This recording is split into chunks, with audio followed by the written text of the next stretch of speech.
बच्चों, आपका एक बार फिर से स्वागत है आपके अपने channel physics with Ankur sir में।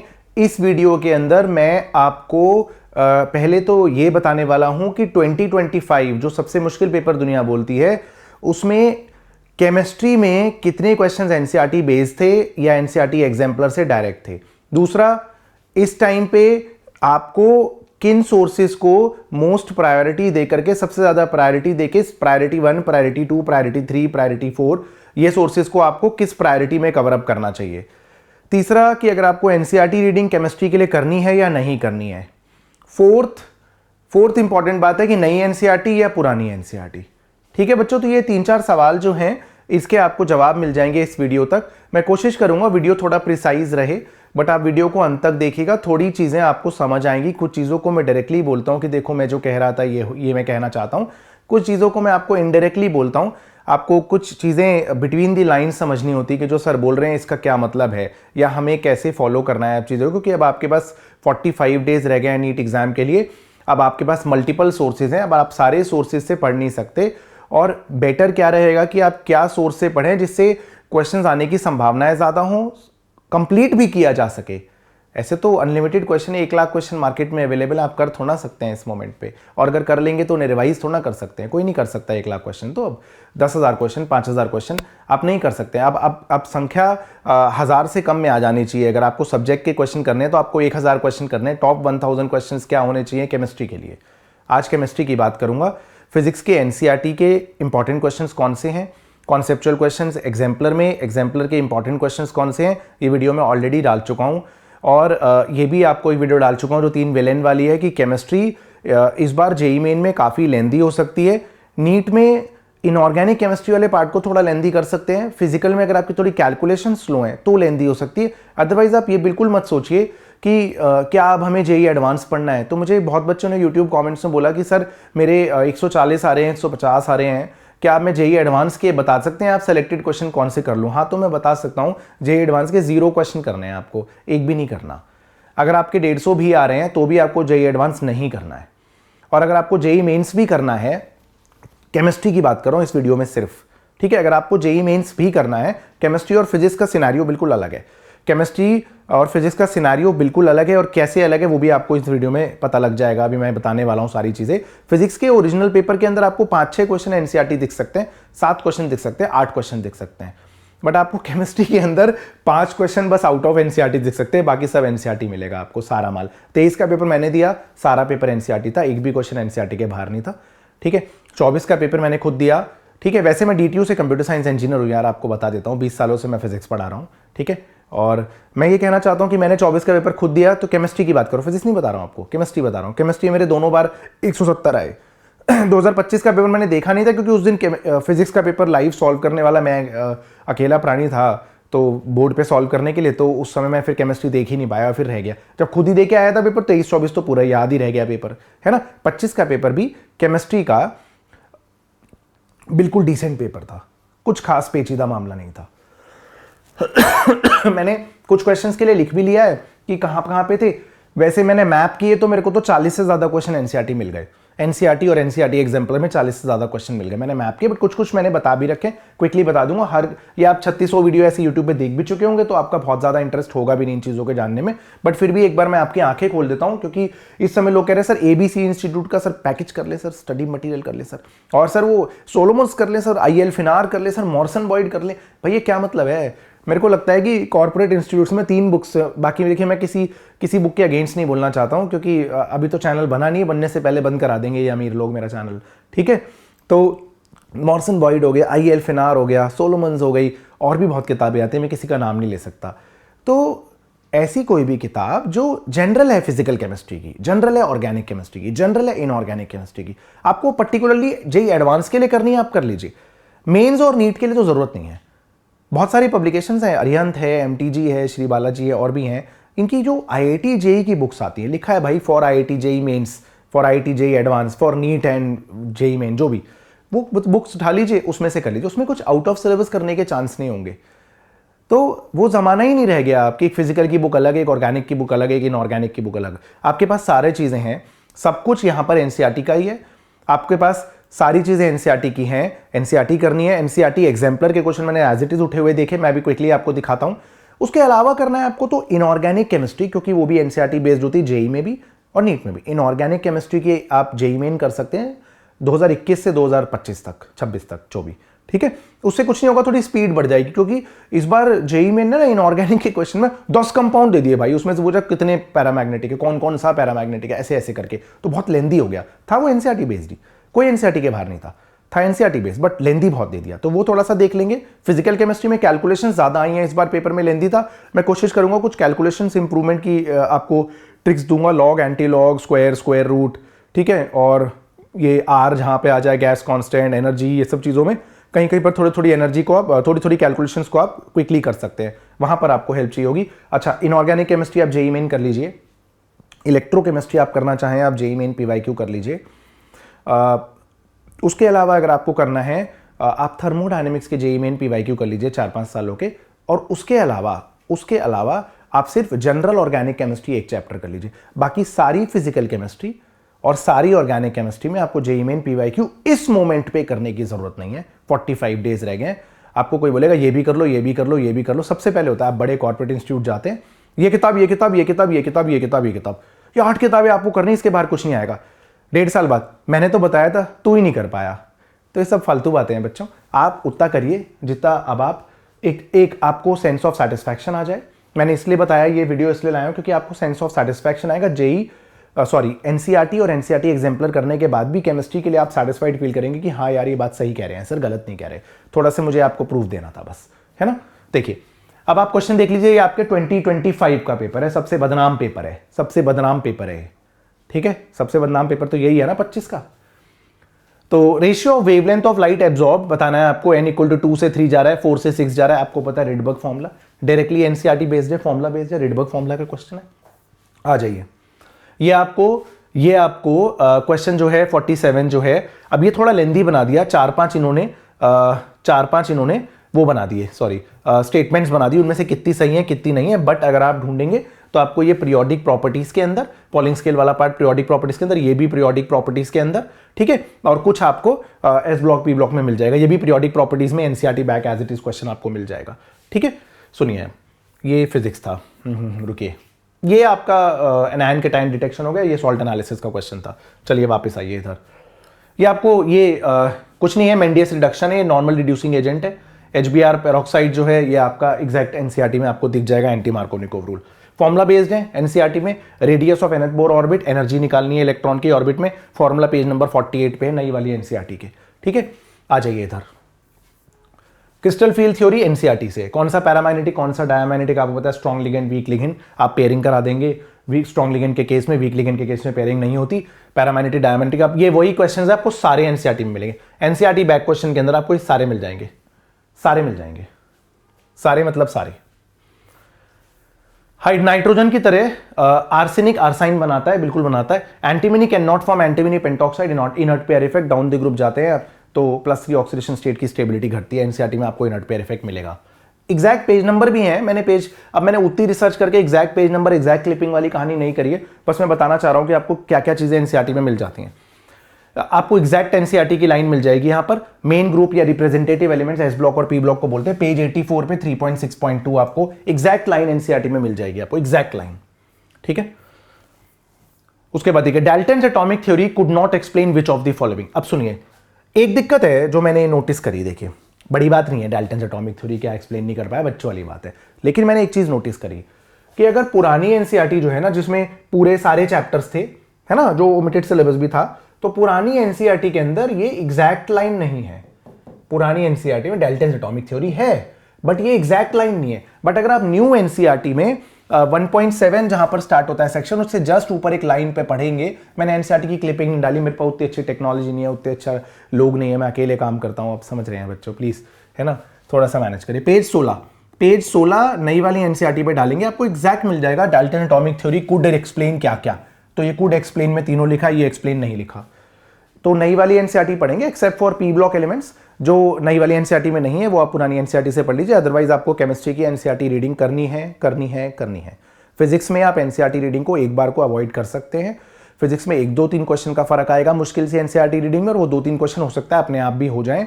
कोई ऐसा नहीं है कि बड़ा करिश्मा हो जाएगा फिजिक्स एनसीईआरटी रीडिंग करके, बट केमिस्ट्री की एनसीईआरटी रीडिंग करके अपराध ना करके अपराध हो जाएगा आपसे, ठीक है। तो जरूर करना है। उसके बाद देखिए आपको ये क्लियरली एनसीईआरटी में आपको दिख जाएगा, सुपर ऑक्साइड है ना, सुपर ऑक्साइड -½ -1 सल्फर +6 साफ दिख जाएगा आपको। ये देख लीजिए, ये एनसीईआरटी एग्जाम्पल है। 99.9% 10 टाइम्स होता है T½ के, आपको एनसीईआरटी एग्जाम्पल दिख जाएगा। केमिकल काइनेटिक्स में एनसीईआरटी एग्जाम्पल है, सेम वैल्यू सब कुछ सेम है। 99.9% 10 टाइम्स होता है T½ के। ये आपको एनसीईआरटी एग्जाम्पलर में एग्जैक्ट क्वेश्चन मिल जाएगा। एग्जैक्ट क्वेश्चन आपको मिल जाएंगे, यही चारों हैं। जितना स्ट्रॉन्ग लिगेंड होगा उतना ज्यादा डेल्टा नॉट होगा, उतनी शॉर्टर वेवलेंथ होगी, ठीक है। ये आपको एज इट इज मिल जाएगा। ये एक 58 जो है मेरे को थोड़ा सा लगा कि हाँ एनसीईआरटी से बेटर है यहां पर, क्योंकि सिस ट्रांस आइसोमेरिज्म सिर्फ एल्कीन्स में बता रखा है एनसीईआरटी के अंदर, बट ये रिंग के केस में भी होता है जब रिस्ट्रिक्टेड रोटेशन हो, ठीक है। तो यहां पर जो है ये एल्कीन्स आंसर नहीं है, रिंग वाला आंसर है, ठीक है बच्चों। तो ये एनसीईआरटी के बाहर मैं मान सकता हूं, क्योंकि एनसीईआरटी से क्लियरली एक्सप्लेन बहुत जगहों पर कहीं पर कर नहीं रहा है। तो एक ये क्वेश्चन आप एनसीईआरटी के बाहर मान सकते हैं, ओके। अब रुकिए, एक ये देखिए आप, ये आपको सेम दिख जाएगा एनसीईआरटी के अंदर। ये H2SO4 का एग्जांपल है। H2SO4 में Ka1 बहुत बड़ा होता है Ka2 से, क्योंकि एक प्रोटॉन लूज करने के बाद में नेगेटिवली चार्ज बाइसल्फेट आयन के लिए एक और प्रोटॉन लूज करना मुश्किल हो जाता है, ठीक है। तो और K बराबर है Ka1 इंटू Ka2 के H2SO4, तो यहाँ पर K बराबर है Ka1 into Ka2 into Ka3 के, ठीक है। तो लॉग लेंगे तो यही आ जाएगा, ठीक है। H3PO4 स्ट्रॉन्ग एसिड, ये भी ठीक है। C ये भी ठीक है, तो ABC आ जाएगा इसमें, है ना, ABC ओनली। ये D नहीं होगा, क्योंकि K1 तो सबसे ज्यादा है, तो Ka2 और Ka3 का एवरेज तो हो नहीं सकता वो, ठीक है। ये आपको एज इट इज हाइड्रोकार्बन मिलेगा। हाइड्रोकार्बन का रिएक्शन है soda lime decarboxylation, controlled oxidation of alkanes hydrocarbon में मिलेगा, साइक्लिक पॉलीमराइजेशन बेंजीन बनेगा, ये आपको फिनॉल बनेगा यहां पर, ये आपको अमाइंस के अंदर रिएक्शन मिलेगा। एज इट इज एनसीईआरटी में रिएक्शन मिलेंगे as it is, hydrocarbon hydrocarbon hydrocarbon amines, ठीक है, कुछ भी नहीं है इसमें। आ जाइए यहां देखिए, ये आपको एनसीईआरटी बैक क्वेश्चन मिलेगा। आपसे डिग्री ऑफ डिसोसिएशन पूछा है, degree of dissociation molar conductivity by limiting molar conductivity, exact NCERT back question आपको मिल जाएगा। वैल्यूज चेंज है तो अलग बात है, अदरवाइज आपको ये क्वेश्चन सेम टू सेम मिल जाएगा। एनसीईआरटी की बात करो, ठीक है। ये मैंने ये कर दिया है ना। उसके बाद देख लीजिए आप, ये वैन टॉप फैक्टर पे बेस्ड है। जिसका सबसे ज्यादा जिसके सबसे ज्यादा आयंस बाहर होंगे उसका वैन टॉप फैक्टर सबसे ज्यादा होगा, और उसकी कंडक्टेंस सबसे ज्यादा होगी, क्योंकि उसमें आयन सबसे ज्यादा होंगे। जिसके डिब्बे के बाहर एक भी आयन नहीं है तो उसकी कंडक्टेंस सबसे कम हो जाएगी बेसिकली। आपको वैसे भी जो है ना कंडक्टेंस पूछा गया है, वैन टॉप फैक्टर नहीं है, बॉइलिंग पॉइंट वाला एक और क्वेश्चन है उसमें वैन टॉप फैक्टर है। तो यहां देख लीजिए, ये एनसीईआरटी एग्जाम्पलर में आपको एग्जैक्ट क्वेश्चन मिल जाएगा। You will find this question in NCERT exemplar, exact same question आपको एनसीईआरटी एग्जाम्पलर में मिलता है। ये देख लीजिए, यहां पर शेप्स निकालनी, हालांकि कोई मुश्किल शेप नहीं है, सबको पता है। इस शेप्स आपको निकालना पड़ता है। Valence half valence electrons plus monovalent atom minus charge on cation plus charge on अनायन, उससे पता लग जाता है शेप्स क्या है। ये क्वेश्चन 59 पेज 97 एग्जाम्पलर में आपको एग्जैक्ट सेम क्वेश्चन मिलता है, एग्जैक्ट सेम क्वेश्चन, ठीक है। आइए इधर देखिए, कुछ भी नहीं है यहां पर। आपको एंथैल्पी ऑफ रिएक्शन क्या होगा, प्रोडक्ट माइनस रिएक्टेंट देखना है आपको, enthalpy of product minus reactant, ठीक है। तो प्रोडक्ट की कम है, रिएक्टेंट की ज्यादा है, इसमें एक्सोथर्मिक सिर्फ पहला केस ही होगा। आपको मिल जाएगा एनसीईआरटी में एज इट इज कहानी। ये एग्जाम्पलर के अंदर भी सेम सवाल हैं, आपको मिल जाएंगे, ठीक है। ये वाला एनसीईआरटी की टेबल है ना, एनसीईआरटी की टेबल है। आपको पता है अमलगम बेसिकली आपका लिक्विड इन सॉलिड होता है, ठीक है। Amalgam liquid in solid C4 हो गया, C4 इनमें से दो। उसके बाद और देख लीजिए कि स्मोक क्या है, अलॉय क्या है, अलॉय सॉलिड इन सॉलिड है तो B देख लीजिए, है ना। उसके बाद A और D मैच कर लीजिए। ये सारा एनसीईआरटी बेस। ये आपको एनसीईआरटी बैक क्वेश्चंस मिलेंगे अमाइंस में। अमाइंस के अंदर reasoning question, basicity of amines gas phase में, एक्वस सॉल्यूशन के अंदर 2025 के सबसे बदनाम पेपर के बारे में बता रहा हूं आपको। एक्वस सॉल्यूशन के अंदर गैस फेज के अंदर अमाइंस के बेसिक स्ट्रेंथ लगाने वाले क्वेश्चन भर भर के एनसीईआरटी में दे रखे हैं। रीजनिंग क्वेश्चंस आपको एनसीईआरटी में दे रखे हैं। रीजनिंग क्वेश्चंस एनसीईआरटी में ऐसे हैं बच्चों, है ना। ऐसे देखें आपने कि रीजनिंग क्वेश्चन की KCN के साथ साइनाइड बनता है हेलो एल्केन्स में, AgCN के साथ आइसोसाइनाइड बनता है, एक्वस की वजह से OH लगता है, एल्कोहलिक की वजह से एल्कीन बनता है, हेलोएरिन्स do not give nucleophilic substitution reaction, Gabriel phthalimide synthesis में हेलोएरिन रिएक्ट नहीं करेगा। तो ऐसे मेरे पास कुछ 120 क्वेश्चंस हैं विद आंसर्स। आप मेरा टेलीग्राम चैनल ज्वाइन कर लीजिए, physics with Ankur sir channel का नाम है, फिजिक्स विद अंकुर सर। मेरी एक जवानी की फोटो लगी है वहां पर, अभी तो मैं और खराब लगता हूं, ठीक है, पहले से भी। एनीवेज, तो आप चैनल ज्वाइन कर लीजिए, वहां पर मैं PDF दे दूंगा आपको। 123-120 क्वेश्चन है, उससे स्टेटमेंट बेस्ड क्वेश्चंस करने में ऑर्गेनिक के आपको काफी सहायता होगी, आंसर्स के साथ हैं, ठीक है। और यहां देख लीजिए, ये आपके लिए सुपर इंपॉर्टेंट है, अमाइंस के बेसिक स्ट्रेंथ में लगाने वाले क्वेश्चंस या अमाइंस के रीजनिंग एनसीईआरटी बैक क्वेश्चंस। ना आए किसी भी एग्जाम में, ऐसा कभी हो ही नहीं सकता। इस लेवल की इंपॉर्टेंस है। वो एनसीईआरटी में, बोर्ड में भी आते हैं, वो नीट में भी आएंगे, वो जेई में भी आते हैं, जेई मेन में, है ना।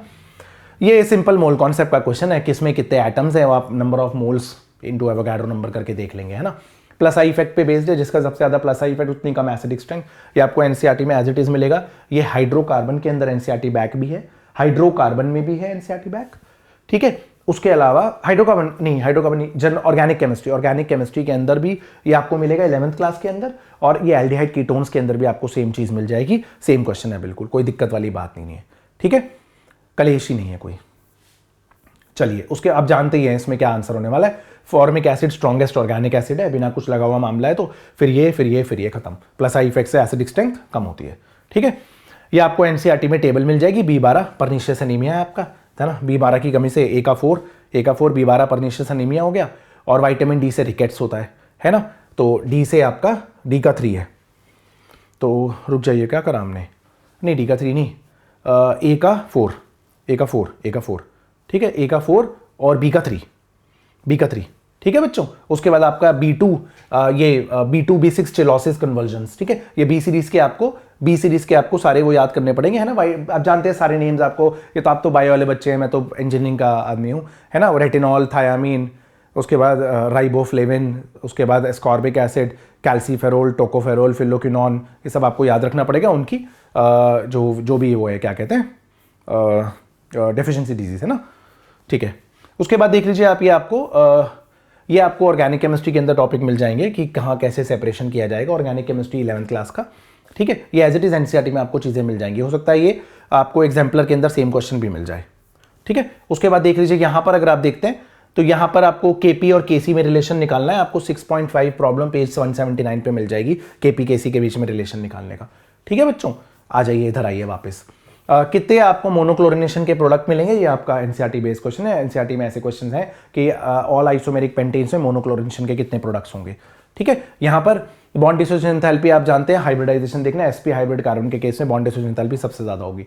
ब्रोमीन वाटर डीकलराइज किसे नहीं करेगा, जिसमें अनसैचुरेटेड कंपाउंड नहीं है। अनसैचुरेटेड कंपाउंड को ही डीकलराइज करता है, तो साइक्लोहेक्सेन को नहीं करेगा, है ना। CH3 CN में भी ऐड होगा, इधर भी ऐड होगा, कीटोन में भी ऐड होगा, है ना। तो ये आप जानते हैं क्या बनेगा, ठीक है। उसके बाद हाइड्रोलिसिस करेंगे, यहाँ कीटोन बन जाएगा ये, और उधर एल्कोहल बन जाएगा, ठीक है। चलिए, ये देख लीजिए, आपका बॉइलिंग पॉइंट किसका सबसे ज्यादा है। आपको सिर्फ वेंट ऑफ फैक्टर देखना, आपको एनसीईआरटी में ऐसे क्वेश्चन मिलेंगे, एग्जाम्पलर के अंदर में मिलेंगे। सेम क्वेश्चन पेज 112 पे एग्जाम्पलर के अंदर है, exactly same question NCERT exemplar के अंदर आपको मिल जाएगा, ठीक है। आइए, इसके बाद देखिए, ये डायरेक्टली फॉर्मुला बेस्ड ही है आपका, राउल्ट्स लॉ पे बेस्ड है, ठीक है। शुगर एक्स, ये बोला गया है, वही 4 बातें बोल दी गई। अल्फा बीटा वो levorotatory, fructose levorotatory, होता टंटा खत्म, एनसीईआरटी, ठीक है। उसके बाद देख लीजिए, एस्टर का रिडक्शन कर रहे हैं, एस्टर के रिडक्शन से एल्डिहाइड बना रहे हैं, एस्टर से रिडक्शन कर रहे हैं, एस्टर के रिडक्शन से एल्डिहाइड बना रहे हैं, ठीक है। तो मेरे हिसाब से रोजनमन रिडक्शन होगी, क्योंकि अगर आप किसी भी चीज के रिडक्शन को एसिड क्लोराइड के, एसिड के या एस्टर वगैरह के रिडक्शन को एल्डिहाइड पे रोकना चाहते हैं अगर, तो palladium barium sulphate Rosenmund reduction use करते हैं, ठीक है। उसके बाद आइए आप, यहां पर आपको पता है कि आपको एज इट इज एनसीईआरटी में मिल जाएगा, आयोडीन बेटर लिविंग ग्रुप होता है, ठीक है। चलिए, ये वाला क्वेश्चन मैंने एनसीईआरटी में नहीं देखा, बट कुछ खास नहीं है ये, बस एक क्वेश्चन ये वाला क्वेश्चन जो है, ये जेई का पीवाईक्यू है, जेई का, ठीक है। C4H8O साइक्लिक ईथर में आइसोमर्स बनाने हैं आपको, ये जेई का पीवाईक्यू है। बाकी कोई ऐसा नहीं है जो जेई का पीवाईक्यू दिख गया हो मुझे, ठीक है। सारे एनसीईआरटी है, एनसीईआरटी एग्जाम्पलर है, नीट के पीवाईक्यू है, नीट के पीवाईक्यू है। अच्छा, उसके बाद देखिए, 4-5 चैप्टर में आप कर सकते हैं अगर आप करना चाहें जेई में। जैसे इनऑर्गेनिक केमिस्ट्री आप कुछ 3-4 सालों का कर लीजिए, एक जनरल ऑर्गेनिक केमिस्ट्री कर लीजिए, बस हो गया अभी के लिए। इस मोमेंट की बात कर रहा हूं, जिनके पेपर में 45 दिन रह गए हैं उनके लिए। अब ये देखिए, identify the correct order against the property mention, ठीक है भाई।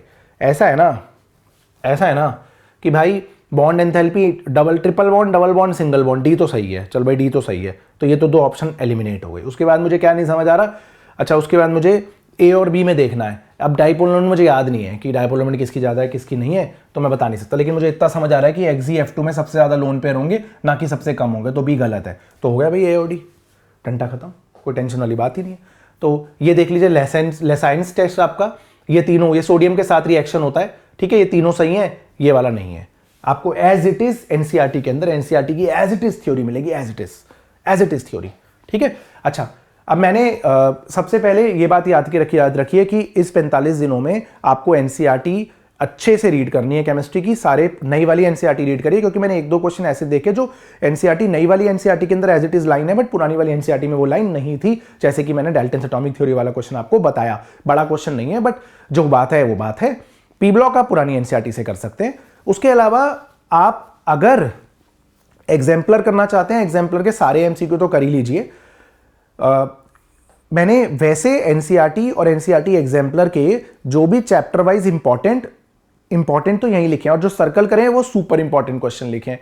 ठीक है, ये आपको करके जाने मस्ट हैं, मस्ट जरूर करके जाइए, क्योंकि सबसे ज्यादा लाभदायक ये चीज है। आप कोई मॉड्यूल कर रहे हैं वो उतना लाभदायक नहीं है, ये सबसे ज्यादा लाभदायक, क्योंकि यहीं से पेपर बना है। अब इससे ज्यादा प्रमाण नहीं है। मैंने सारे लिखे नहीं, मेरे पास समय कम था, मैं फिजिक्स का टीचर हूँ यार, ऑफलाइन सेंटर चलाता हूँ, बिजी था। मैं चाहता तो 40 के 40 क्वेश्चन ढूंढ के मैपिंग कर देता। अब मुझे आता ही है केमिस्ट्री, मुझे पता ही है, तो इसलिए मैंने हर एक क्वेश्चन पे नहीं लिखा। बट वो एनसीईआरटी में से जो बोल रहा हूँ तो वो एनसीईआरटी में से है, झूठ नहीं बोल रहा हूँ। मैंने इस वीडियो के अंदर अब आपको क्विकली दे रहा हूँ, इसकी पीडीएफ आपको टेलीग्राम चैनल पे मिल जाएगी, physics with Ankur sir channel का नाम है।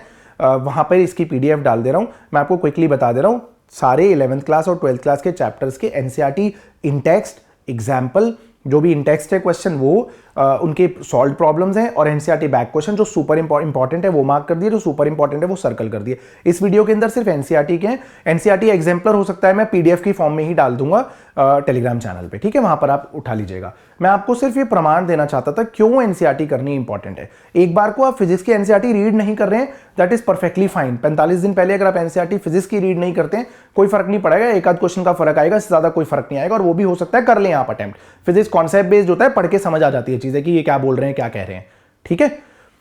लेकिन फिजिक्स में एनसीईआरटी बैक क्वेश्चंस कौन से इंपॉर्टेंट है, एनसीईआरटी एग्जाम्पलर कौन से इंपॉर्टेंट है, मैंने आपको बताया था। बट उसमें भी बहुत ज्यादा चमत्कार नहीं होगा कि आप सोचें कि 20 क्वेश्चन आ जाएंगे एनसीईआरटी में से, तो ऐसा नहीं है। 7-8 क्वेश्चन एक्सपेक्ट करिए, 5-7 क्वेश्चन एक्सपेक्ट करिए। बट यहां पर आप बहुत सारे क्वेश्चन एक्सपेक्ट करिए एनसीईआरटी और एनसीईआरटी एग्जाम्पलर से। इंपॉर्टेंट एनसीईआरटी के क्वेश्चंस मैंने मार्क कर दिए हैं। एग्जाम्पलर के आपको डायरेक्ट पीडीएफ दे दूंगा टेलीग्राम पे, या हो सकता है कल वीडियो डाल दूं आपके लिए। तो ये देख लीजिए बेसिक कंसेप्ट ऑफ केमिस्ट्री में पहला चैप्टर हो गया। ये नई वाली एनसीईआरटी से मार्क्ड है, नई मतलब 25-26 वाला जो एडिशन है, ठीक है, जो पिछले साल का एडिशन था उससे ही मार्क्ड है, ठीक है, उससे मार्क्ड है। ऑनलाइन मैंने उस पर खोला है, सॉरी एनसीईआरटी की साइट जो है, सीबीएसई की साइट है, उस पर खोला, जहाँ पे लिखा होता है बुक क्लास बताओ, बुक बताओ, ये बताओ, पूरी बुक डाउनलोड करिए, वहीं से ढूंढ डाले क्वेश्चंस, ठीक है। मैंने बिल्कुल ब्रांड न्यू एनसीईआरटी से किया है, ठीक है। पी ब्लॉक आपको पुरानी से करना है। तो ये आपके मैंने लिख रखे हैं बेसिक कॉन्सेप्ट के अंदर, प्रॉब्लम 1.2, 1.3, 1.4, 1.5, 1.7, 1.8। एक्सरसाइजेज में ये बैक क्वेश्चंस, ये तीनों बहुत इंपॉर्टेंट है। एक एसिटाइलिन वाला है, और एक MnO2 वाला है, और एक और इंपॉर्टेंट है, ठीक है। स्ट्रक्चर ऑफ एटम के अंदर प्रॉब्लम मतलब ये एनसीईआरटी इंटेक्स्ट एनसीईआरटी के सॉल्व एग्जांपल्स होते हैं, ठीक है। इसमें जो सर्कल करें वो सुपर इंपॉर्टेंट है, ठीक है। एक्सरसाइजेज में आपका ये 2.11, 15, 19, 31, 32, 54, 55, 53, ठीक है, मार्क करने हैं, आप कर लीजिए। आपके अंदर जज्बा है, आप सारे कर सकते हैं, आप सारे कर लीजिए। बट मैंने केयरफुली लिखे हैं, ढूंढ के लिखे हैं क्वेश्चंस। फिजिक्स में 20 सालों से पढ़ा रहा हूँ, केमिस्ट्री भी लगभग 15-16 सालों से पढ़ा रहा हूँ मैं, तो मैंने केयरफुली लिखे हैं कि कौन सा है इंपॉर्टेंट, कौन सा नहीं है। तो आप एक बार को चाहें तो जो मैंने लिखे हैं वो जरूर कर लीजिएगा, ठीक है। आपको भरोसा ना हो तो आप बाकी भी कर लीजिए, बट जो मैंने बोले वो जरूर कर लीजिएगा। इतनी सी बात, मैं ये नहीं बोलना चाहता कि इसी से पेपर आएगा, ठीक है। क्लासिफिकेशन ऑफ एलिमेंट्स के अंदर 3.3, 3.4, 3.9 एक्सरसाइजेस में से ये 12, 15, 16, 19, ये बॉन्डिंग के अंदर आपको 12, 25, 26, 36, 40, थर्मोडायनेमिक्स में ये सारे, ठीक है।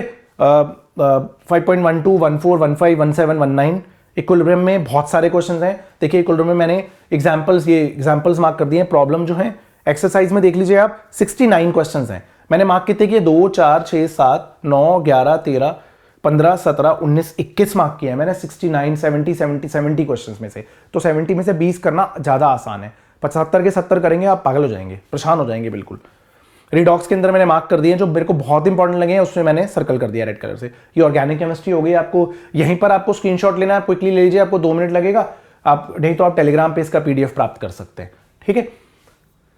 चलिए, ये ऑर्गेनिक हो गई आपकी, ये ऑर्गेनिक 11th, ये हाइड्रोकार्बन के इंपॉर्टेंट है आपके प्रॉब्लम और एक्सरसाइज, ठीक है।